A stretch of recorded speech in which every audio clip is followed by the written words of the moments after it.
My brother laughed when he found out he inherited the farm, and I only got an old mill, but soon he was begging me to give him a job. So there I was, standing in the stuffy lawyer's office that smelled like old paper and gas station coffee. You know the kind, bitter enough to wake the dead, but weak enough to disappoint your soul. My hands were still caked with dirt from the farm. I'd been working since I could barely reach a shovel handle. 3 generations of sweat and dreams had lived in that soil, and I was absolutely certain it was all mine. Boy, was I wrong.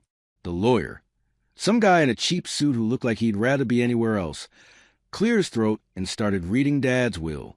I was sitting there thinking about all those mornings I'd woken up at 4 a.m. to feed the cattle. All those summers I'd spent fixing fences instead of hanging out with friends. Meanwhile, Kevin, my stepbrother, was sitting across from me in his fancy city suit, checking his phone like he had somewhere more important to be. Then came the bombshell. Everything, the farm, the house, the good land, even Dad's prized John Deere, all of it went to Kevin. Kevin, who hadn't touched a pitchfork in 20 years. Kevin, who had called farming playing the dirt for poor people. Kevin, whose biggest contribution to agriculture was knowing which aisle the organic kale was in at Whole Foods. And what did I get? An old grist mill by Blue Creek that hadn't turned since the Carter administration, and a beat-up trailer where the mice had apparently been throwing raves for the past decade. I could literally hear them partying when I walked in there later that day. Kevin looked at me with this smirk that made me want to introduce his face to my fist. He said something about how my mill was like an old pickup truck. Looked nice in photos, but wouldn't get you anywhere. Real charming guy, my stepbrother. The worst part wasn't even Kevin's attitude. It was knowing my stepmother Sandra had been whispering poison in Dad's ear for years. She'd always looked at me like I was something she'd scrape off her designer boots. Every family dinner, every holiday, she'd made these little comments about how I was living in the past and needed to find a real job. Dad would just grunt and change the subject, but I could see her words had been eating away at him like rust on metal. After the lawyer finished his legal mumbo-jumbo, I drove out to mill in my actual old pickup, a '92 Ford that had more character than Kevin's entire personality. The mill sat there by Blue Creek, like a forgotten monument to better times. Paint peeling, roof sagging, weeds growing to the foundation stones. It looked about as hopeful as I felt. But here's the thing about old buildings. They hold memories like a jar holds lightning bugs. As soon as I stepped inside, I was 8 years old again, standing next to Grandpa as the great wooden wheel churned through the creek water. The smell of wet wood and grain dust. The rhythmic groaning of ancient machinery. Grandpa's voice explaining how water power had built America one grain of wheat at a time.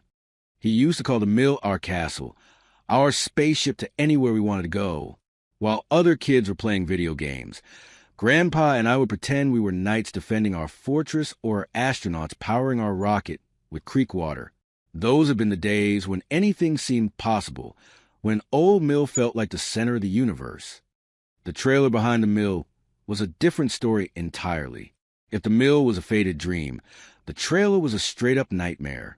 Holes in the walls, furniture that belonged in a museum of bad taste, and a family of mice who'd apparently decided to start their own civilization in the kitchen cabinets. I'm talking mouse highways, mouse condos, the whole 9 yards. They'd basically turned my inheritance into their personal Disney World. But as I stood there feeling sorry for myself, something caught my eye. In the corner, hidden under a moldy tarp, was Grandpa's old wooden chest. My heart started beating faster as I pried it open, and that's when I found a real treasure. Inside were yellow blueprints, hand-drawn with the kind of precision that came from a lifetime of working with your hands.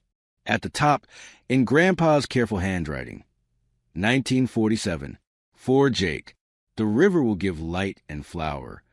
Below that were detailed drawings of a hydroelectric turbine, something way ahead of its time. Grandpa had been planning to turn our little mill into a power station decades before anyone was talking about renewable energy. I sat there holding those papers like they were made of gold, trying to wrap my head around what I was seeing. Grandpa had always been a dreamer, but this was different. This was engineering real plans for something that could actually work. For the first time since hearing that, Will, I felt something other than anger and disappointment. Of course, that's when I heard a car door slam outside. Through the grimy trailer window, I saw Sandra's spotless white SUV parked by the mill. She'd probably driven over to gloat about how Kevin was already making plans to sell the farm to some development company. A minute later, she appeared in the trailer doorway, took one look at me sitting in that disaster with those old papers in my hands, and let out this laugh that sounded like fingernails on a chalkboard. She told me to sell the mill for scrap, wood, and move on with my life. Said I'd never amount to anything trying to fix up a relic that should have been torn down decades ago. Her words hit like a slap, but instead of breaking me down, they lit something up inside me. Pure, stubborn anger mixed with determination. The kind of cocktail that made people do crazy things like restore century-old mills. That's when I remembered something Grandpa used to say when we watched the creek water flow past a mill wheel. He'd point to Blue Creek and tell me it was like an engine. All that power just waiting for someone smart enough to find the right key to start up. Grandpa had a way with words that stuck with you long after he was gone. He used to say life was like a mill wheel. It wouldn't turn unless you gave it a push. Simple wisdom from a simple man who understood that nothing good happened by accident.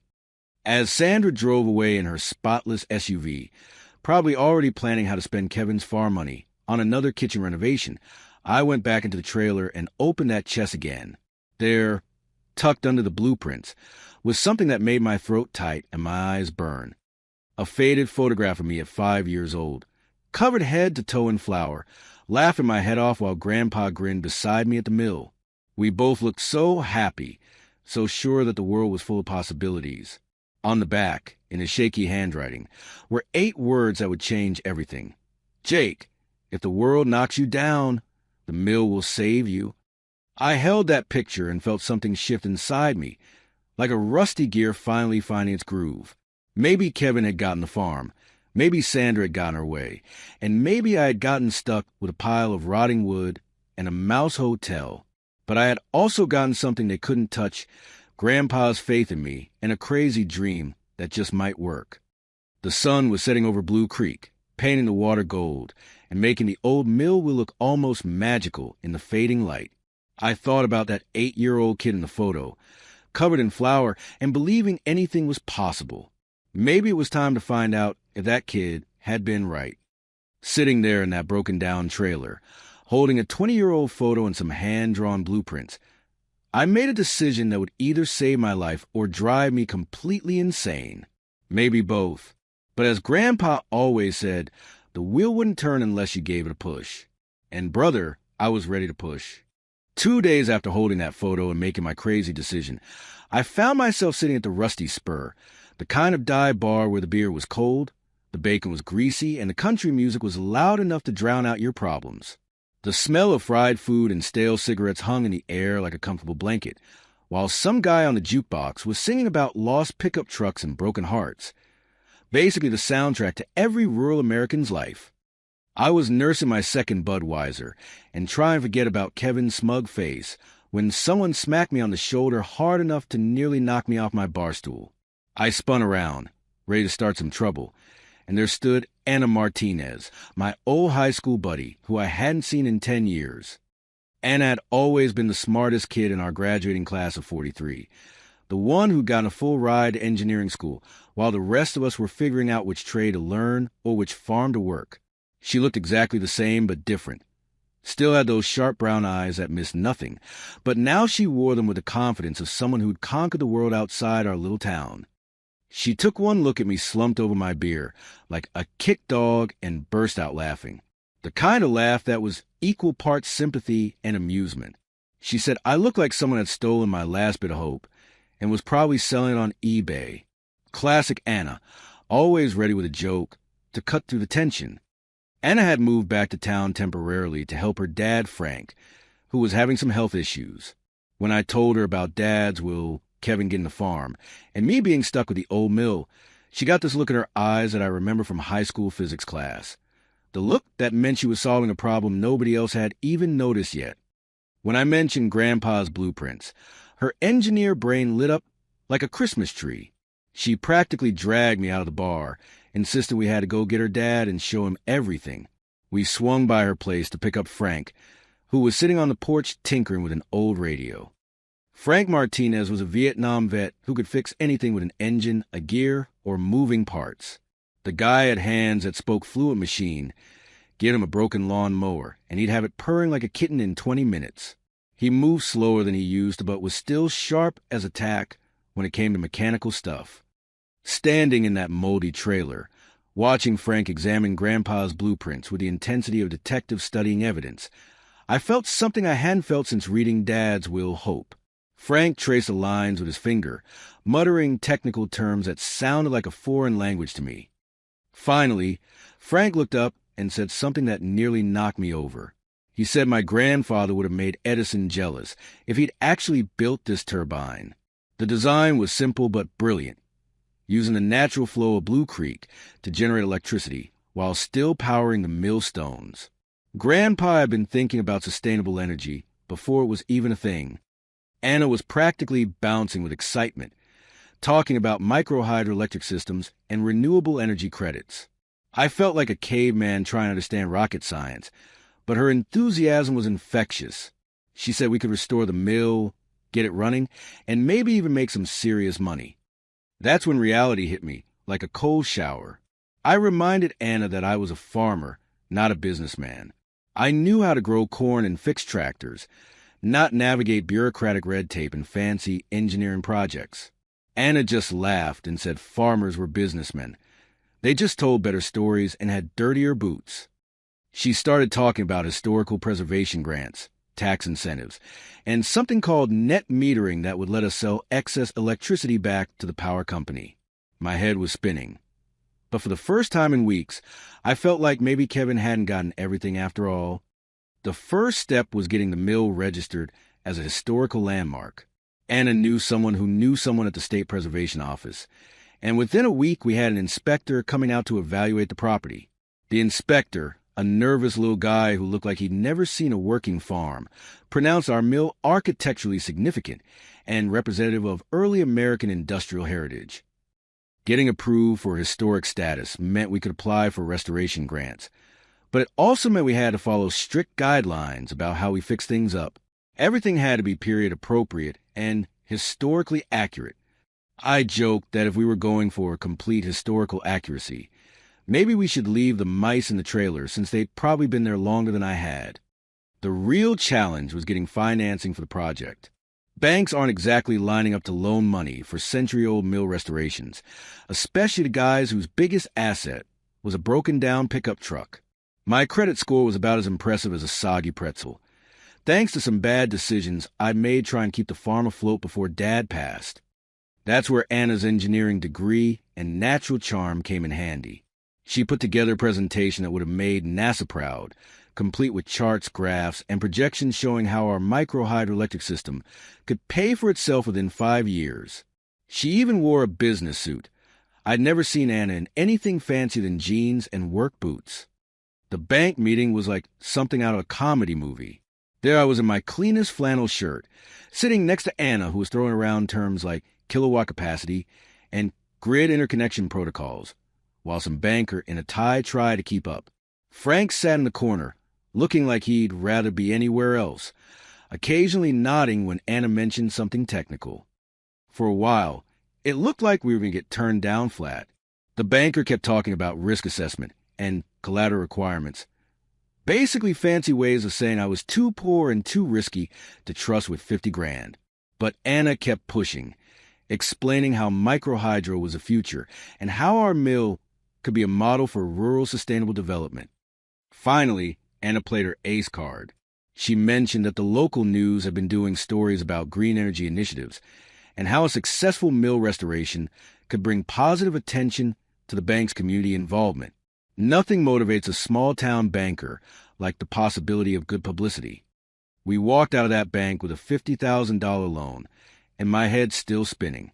Anna was grinning like she just won the lottery, while I felt like I'd just signed my life away. Frank patted me on the back and said something about how the wheel wouldn't turn unless you greased it with sweat. Pretty much summed up what we were getting ourselves into. The actual restoration work was like trying to solve a jigsaw puzzle while riding a mechanical bull during an earthquake. Everything that could go wrong did go wrong, usually twice. The creek's dam structure that controlled water flow to the mill had developed serious cracks over the decades, so we had to rebuild it using techniques that were both historically accurate and structurally sound. I went through 2 welding machines trying to repair the metal framework that supported the wheel. Frank kept muttering about how they didn't make steel like they used to, while Anna documented everything with her camera for the Historical Society. She joked that we weren't restoring a mill, we were creating our own reality show about 3 people slowly losing their minds. The worst part was dealing with all the permits and inspections. Environmental impact studies, electrical safety inspections, historical preservation reviews. I needed permits to get permits.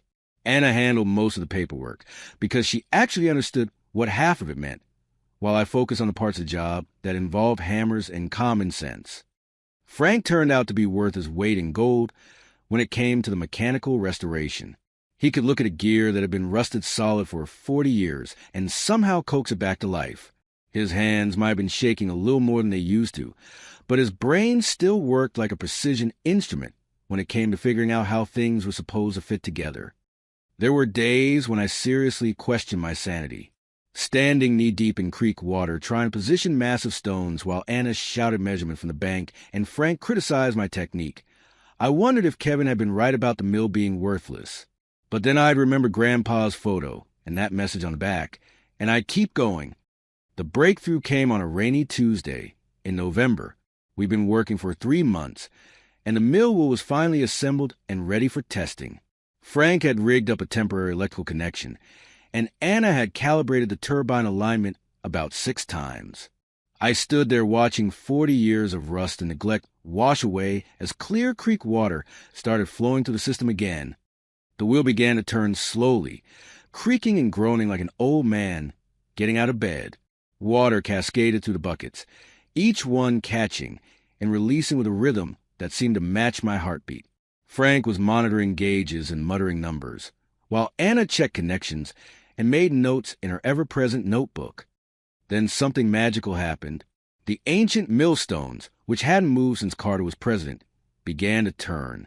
The sound was incredible, a deep, rumbling hum that seemed to come from the earth itself. I could almost hear Grandpa's voice mixed in with that sound, telling me stories about how water power had built America 1 grain at a time.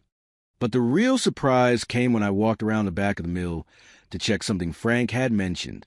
There, carved into the wooden beam near the main shaft, was something I'd never noticed before. Jake and Grandpa, 1991. Keep the wheel turning. My throat got tight and my eyes started burning as I realized Grandpa had left me one final message, hidden in plain sight all these years. I stood there for a long moment, listening to the wheel turn and feeling like Grandpa was standing right beside me. Anna and Frank were celebrating a successful test run, but I was having my own private moment with a memory that was 20 years old but felt like yesterday. That's when I whispered something to the empty air that probably sounded crazy to anyone who might have heard it. I promised Grandpa I wouldn't let him down. The wheel was turning again, just like he'd always said it would. And for the first time since Dad's funeral, I felt like I was exactly where I was supposed to be. The wheel was humming like a contented cat. Flour was dusting everything in sight, and I stood there feeling like some kind of cowboy who just tamed a wild bronco. Word spread through town faster than gossip at a church potluck, and suddenly Blue Creek Mill had more visitors than a roadside fireworks stand on the 4th of July. Anna looked at the crowd of curious locals wandering around our property and got that entrepreneurial gleam in her eye that I was starting to recognize. She said this wasn't just a mill anymore. This was a story we could sell to America. I thought she was getting a little ahead of herself, but Anna had been right about everything else so far. Frank was in his element, explaining the mechanical workings to anyone who'd listen. Watching him demonstrate how the water flow controlled the millstone speed, you never guessed this was the same guy who'd been struggling with his health just months before. Having a purpose had given him new life, and seeing kids' faces light up when the ancient stones started grinding corn made all our hard work feel worthwhile. That's when Anna dropped her next bombshell. She wanted to create a brand around the mill, something that would capture both the historical significance and the modern sustainability angle. We spent an evening in the trailer, which was now actually livable thanks to some serious mouse eviction and basic repairs, brainstorming names and concepts. We settled on Rivermill Flour and Light since 1907. Anna said it perfectly captured what we were doing, honoring the past while powering the future. She designed a logo featuring the mill wheel with wheat stalks and lightning bolts, and I had to admit it looked pretty professional for something created on her laptop while sitting at my wobbly kitchen table. The real game changer came when Anna decided to embrace social media. Now, I'm about as tech-savvy as a brick, but Anna understood that stories spread differently in the modern world. She set up accounts on Instagram, TikTok, and Facebook, determined to show people that sustainable living didn't have to mean giving up convenience or tradition. The first video she made nearly killed me from embarrassment. There I was in my favorite flannel shirt, explaining how we'd restored a century-old mill to generate clean electricity while producing heritage flour. The wheel was turning behind me. The millstones were humming their ancient song, and Anna somehow made it all look cinematic with her phone camera. I felt like a complete fool talking to that little device, but Anna kept encouraging me to just tell the story naturally. She said people didn't want polished corporate messaging. They wanted authentic stories from real people doing interesting things. Easy for her to say. She wasn't the one who looked like a scarecrow trying to explain quantum physics. The video went live on a Tuesday evening, and by Wednesday morning it had 10,000 views. By Thursday, we were at 50,000. By the weekend, over 100,000 people had watched my awkward attempt at social media stardom. Anna was practically dancing around the mill, showing me comments from people all over the country who were inspired by our story. Suddenly, everyone wanted our flour. The artisanal baking crowd had discovered us, and apparently stone-ground flour from a working water mill was like gold to these folks. Anna set up an online ordering system, and we started shipping 5-pound bags of our heritage wheat flour to customers from California to Maine. The turbine was performing better than Grandpa's wildest dreams. We were generating about 15 kilowatts of electricity, more than enough to power the mill operation, with surplus flowing back into grid through net metering. Our electric bill had gone from expensive to profitable, and the power company was actually paying us for the clean energy we were producing. Local bakeries started seeking us out, wanting to use our flour for specialty breads and pastries. There's something about stone-ground flour that industrial mills just can't replicate. It retains more of the wheat's natural oils and flavors. The head baker at Sunset Cafe told me our flour made bread that tasted like her grandmother's recipes, back when baking was more art than science. The county fair that summer became our unofficial coming-out party. We set up a booth with bags of flour, pamphlets about sustainable energy, and photos documenting the mill's restoration. Frank brought some of his old tools and demonstrated traditional millwright techniques, while Anna handled the business side and social media documentation. Kids were fascinated by the whole operation. They'd never seen anything like it, a building that made both food and electricity using nothing but flowing water. Parents kept taking pictures of their children standing next to the great wheel, and I started thinking this wasn't just about preserving history anymore. We were creating new memories for a whole generation. One little girl, maybe 7 years old, asked me if the mill was magic. I told her it wasn't magic exactly, but it was pretty close. It was ingenuity and hard work wrapped up in old wood and flowing water. Her mom bought 3 bags of flour and said she was going to teach her daughter to bake bread the old-fashioned way. That's when it hit me that we weren't just running a mill. We were keeping alive something that connected people to their food, their history, and their environment in ways that modern life had made them forget. Anna had been right when she said the mill wasn't about flour. It was about how the seeds of the past could grow into something meaningful for the future. The success brought its own challenges. We were selling more flour than we could produce with our current setup, and the demand for tours was starting to interfere with actual production. Anna suggested we needed to expand our operation, maybe add another millstone or upgrade our electrical generation capacity. The financial picture was looking better than I dared hope. Between flour sales, electricity revenue, and the occasional tour groups that left donations, we were not only covering our loan payments, but actually turning a profit. Anna kept detailed spreadsheets showing our income streams, and for the first time in my adult life, I felt financially secure. That's when the media attention really started rolling in. A freelance journalist who'd seen our TikTok videos contacted us about writing a feature story for Regional Living magazine. She spent a whole day at the mill interviewing all three of us and taking professional photographs that made our humble operation look like something out of a Norman Rockwell painting. The article came out 3 weeks later with the headline, "Power to the People, How One Family Brought a Historic Mill Back to Life." Seeing our story in print felt surreal. There was my picture next to Grandpa's restored mill wheel with a caption identifying me as entrepreneur and sustainable energy pioneer Jake Thompson. Frank got the biggest kick out of being described as a master craftsman and Vietnam veteran whose mechanical expertise proved crucial to the restoration. He kept that magazine clipping in his wallet and showed it to everyone at the VFW hall. Anna was quoted extensively about micro-hydroelectric systems and the importance of preserving American industrial heritage. The magazine article opened floodgates we hadn't expected. Suddenly, we were getting calls from other mill owners who wanted advice on restoration projects. Graduate students were contacting us about including our mill in research papers about sustainable rural development. A textbook publisher asked if they could use our story in a chapter about renewable energy. But the call that really knocked my socks off came on a quiet Thursday morning in late September. I was adjusting the Millstone Gap when my phone rang with a number I didn't recognize. The voice on the other end identified herself as a producer from PBS, calling about a documentary series they were developing about American innovation and sustainable living. She'd read the magazine article and watched our social media content, and she thought our story perfectly captured what they were trying to showcase: ordinary Americans finding extraordinary solutions to modern challenges while honoring their heritage. She wanted to know if we'd be interested in being featured in an episode. I nearly dropped the phone. PBS, the same network that brought us Sesame Street and nature documentaries, was calling Lil' Old Me about featuring our mill in a national television program.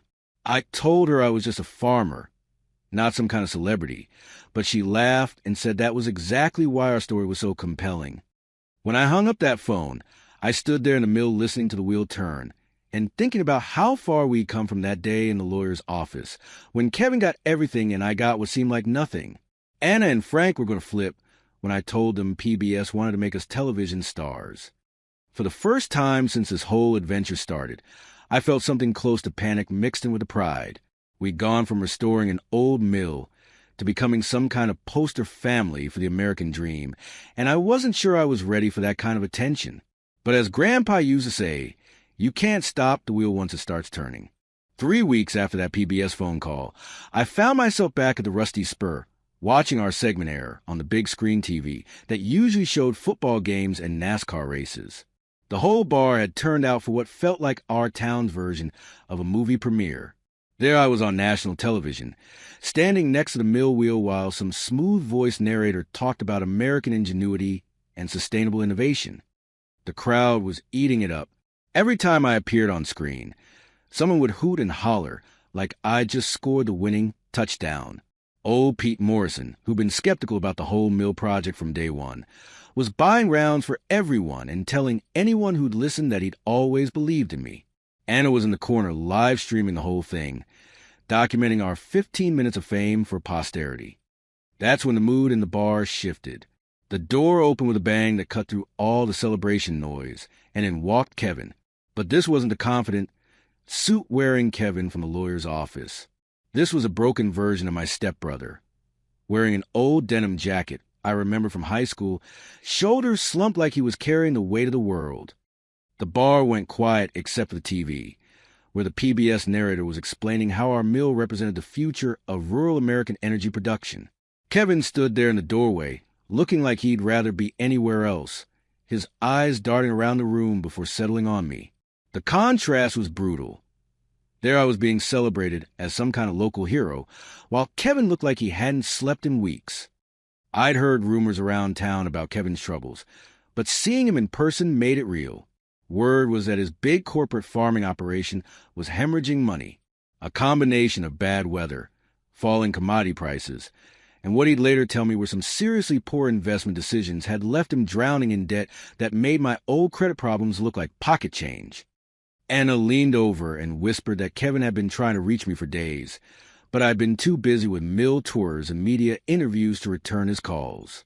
Looking at him standing there like a kick dog while our PBS segment played in the background, I felt a mixture of satisfaction and something that might have been pity. Kevin made his way over to our table, and I could see every eye in the bar following his movement. Small towns love their drama, and this had all the makings of a showdown between the brother who'd inherited everything and the one who'd been left with scraps. But when Kevin opened his mouth, what came out wasn't anger or jealousy. It was desperation. He said maybe he'd been wrong about the mill. Maybe he'd been wrong about a lot of things. The farm was failing. The bank was moving toward foreclosure, and he was looking at losing everything Dad had built. He asked if maybe we could work together, pool our resources, find a way to save what was left of the family legacy. I sat there sipping my beer while Kevin laid out his problems like cards on a table. Part of me wanted to throw his old insults back in his face, remind him how he called the mill junk, and me a dreamer living in the past. But watching him squirm wasn't as satisfying as I'd imagined it would be. Mostly, I just felt tired. When I finally responded, I kept my voice level and matter-of-fact. I told Kevin that he called the mill worthless scrap, but now it was feeding our community and powering homes with clean energy. This was my path, the one I'd built from the ruins of what he considered garbage. I wasn't angry anymore, but I wasn't about to abandon everything we'd accomplished either. The conversation that followed wasn't pretty, but it was honest. Kevin admitted he'd been influenced by Sandra's constant negativity about the mill and my attachment to what she called old junk. He bought into the idea that bigger was always better, that modern industrial farming was the only way to make real money from the land. Meanwhile, our little mill operation was thriving beyond anything I'd imagined possible. We'd hired 2 local guys, Tom Henderson, who'd been laid off in the grain elevator, and Mike Santos, whose construction company had been struggling since the housing market tanked. Both of them were grateful for steady work and fascinated by the combination of old-world craftsmanship and modern engineering. Anna had been pushing us to expand, talking about opening a second mill in the neighboring county, where another old water mill sat abandoned. She joked that we were going to become the McDonald's of heritage flour, with locations across the rural Midwest. The idea wasn't as crazy as it sounded. We had more demand than we could meet, and other communities were reaching out about restoration projects. That's when Kevin surprised me by asking if there might be a place for him in our operation, not as a partner or decision-maker, but as an employee. He said he needed work, needed to learn something besides the industrial farming techniques that were failing him. I looked at this man who'd inherited everything I'd wanted and somehow managed to lose it all. I offered Kevin a job managing our visitor parking and tour groups.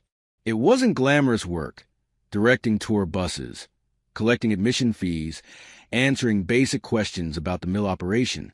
I told him it wasn't like the Excel spreadsheets and commodity trading he was used to, but it was honest work that contributed to something meaningful. Kevin accepted faster than I'd expected. Maybe he was desperate enough to take anything, or maybe he genuinely wanted to be part of what we were building. Either way, watching my stepbrother direct tourist traffic in a fluorescent safety vest was one of those moments that made me think about how strange life could be.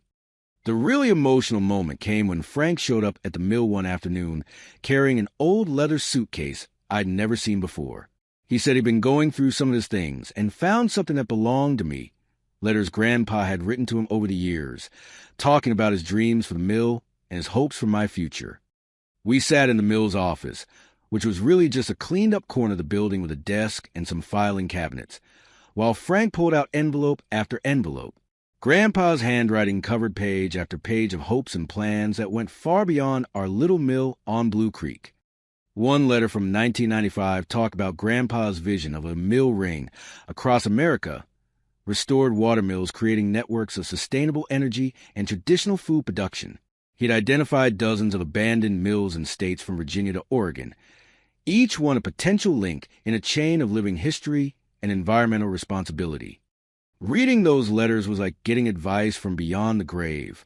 Grandpa had seen something in me that I was only beginning to understand myself.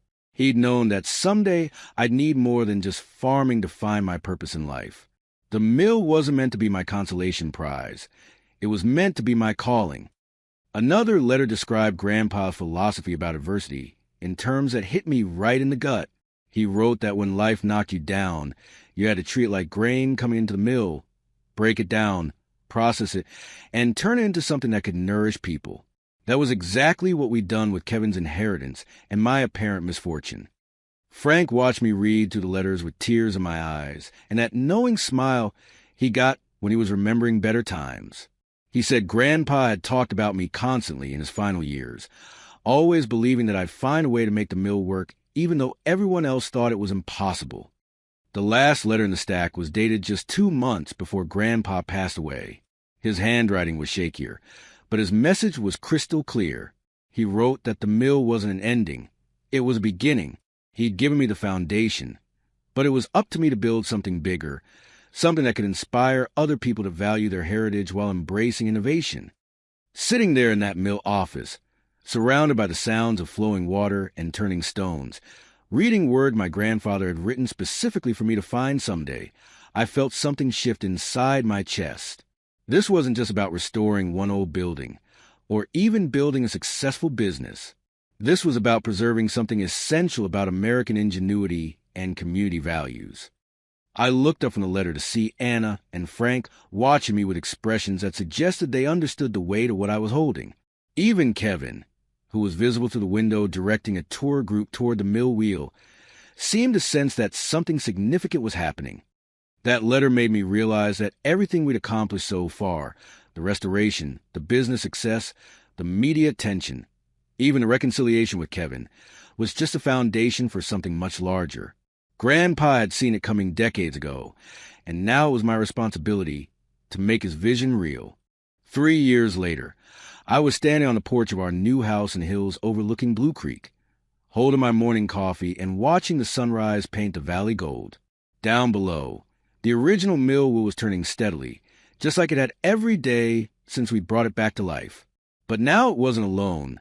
Green Heritage Mills had grown into something I never could have imagined back when I was sitting in that lawyer's office feeling sorry for myself. We had 3 mills operating in different states now, each one a restored piece of American industrial heritage generating clean energy and producing heritage flour. Our annual revenue had hit $500,000, and we were employing 23 people across all our locations. Anna loved to joke that we weren't just grinding flour anymore. We were grinding up history and serving it fresh to a country that had forgotten what real craftsmanship looked like. Anna and I had become partners in every sense of the word, though we'd never bothered with the paperwork. She was the business brain, the engineer, the marketing genius who somehow made century-old technology seem cutting edge. I was a hands-on guy, the storyteller, the face that people saw when they thought about what we were building. I liked to tell people she was my wheel, and I was her millstone. We only worked when we moved together. The success had brought changes I'd never expected. I was speaking at renewable energy conferences, consulting with other mill restoration projects, and somehow had become what business magazines called a thought leader in sustainable rural development. Me, a guy who'd barely graduated high school and whose biggest accomplishment used to be growing decent corn on marginal farmland. Kevin's transformation had been even more dramatic than mine. He'd started as our parking attendant and tour guide, but his business background and natural charm had made him invaluable. He was now our operations manager, coordinating between all 3 mill locations and handling the logistics that kept our growing enterprise running smoothly. The real vindication came when PBS did a follow-up segment on our expansion. There was Kevin, standing in front of the original mill, talking about how he'd lost everything because he couldn't see the value in old things. He told the interviewer that I'd taught him the difference between what was worthless and what was just waiting for the right person to unlock its potential. Watching my stepbrother give that interview, I realized we both learned something important about family forgiveness and second chances. Kevin would never admit it directly, but working at the mills had given him something his corporate farming operation never could, a sense of purpose that went beyond just making money. Our story had become a case study in business schools and environmental programs across the country. Groups of students would visit our mills to see how traditional technology could address modern challenges. I'd gotten used to standing in front of classrooms full of bright young faces, explaining how sometimes the best path forward involved looking backward. The original Blue Creek Mill had become a registered National Historic Landmark, and we had installed a bronze plaque by the main entrance that read, "What others saw as junk became my salvation." Those words summed up everything about our journey. How the thing that seemed like a consolation prize had turned into the foundation for something bigger than any of us had dreamed.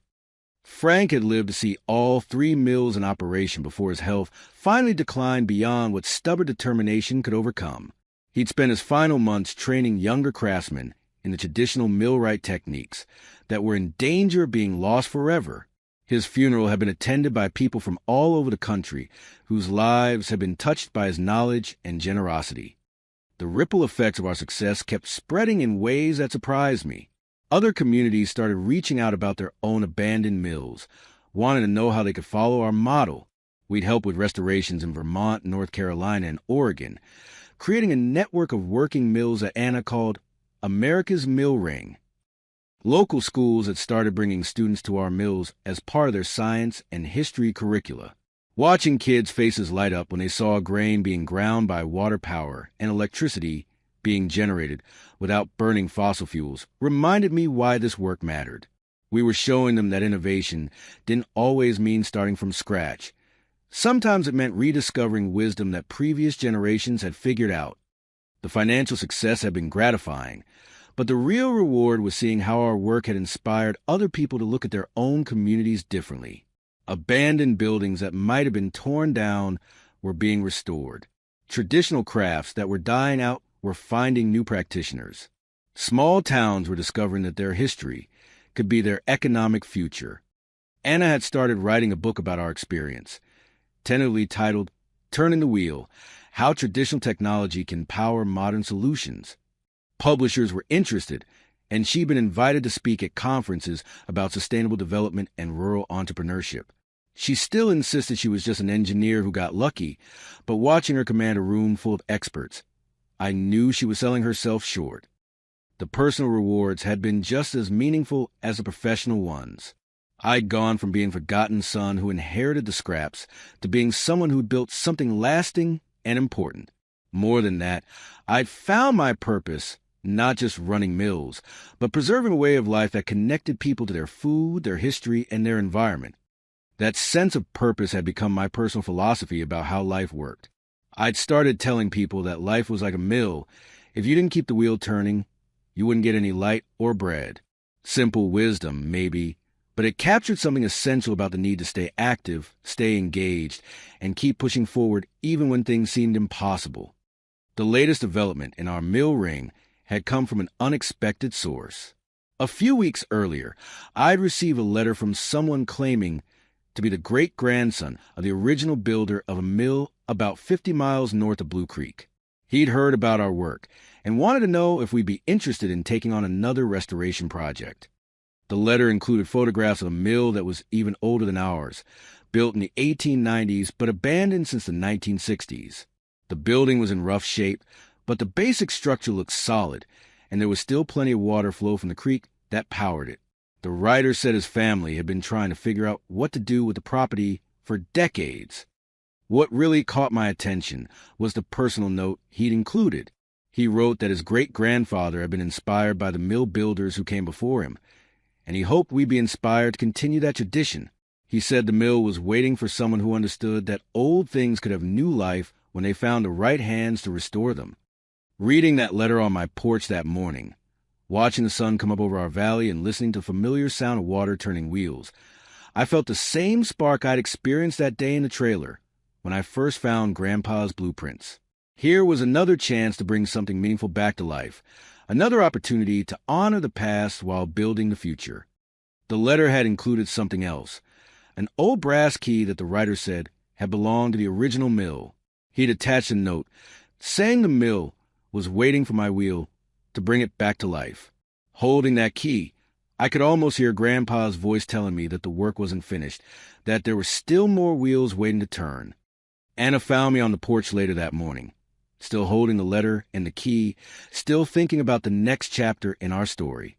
She took one look at my face and started laughing, saying she recognized that expression from 3 years ago when I first decided to restore the Blue Creek Mill. She was right. I was already planning the next restoration, already imagining another abandoned mill coming back to life. Standing there with Anna, looking down at the mill that had started everything, I realized that Grandpa had been right about more than just the potential of flowing water. He'd understood that some people are meant to be builders, meant to take broken things and make them work again, meant to turn forgotten history into living heritage. I smiled and whispered something to the morning air that probably sounded foolish to anyone who might have overheard. I told Grandpa he was still with me, still guiding me toward the next wheel that needed turning. The mill ring was growing, and somewhere out there, another piece of American ingenuity was waiting for someone to believe in its potential again.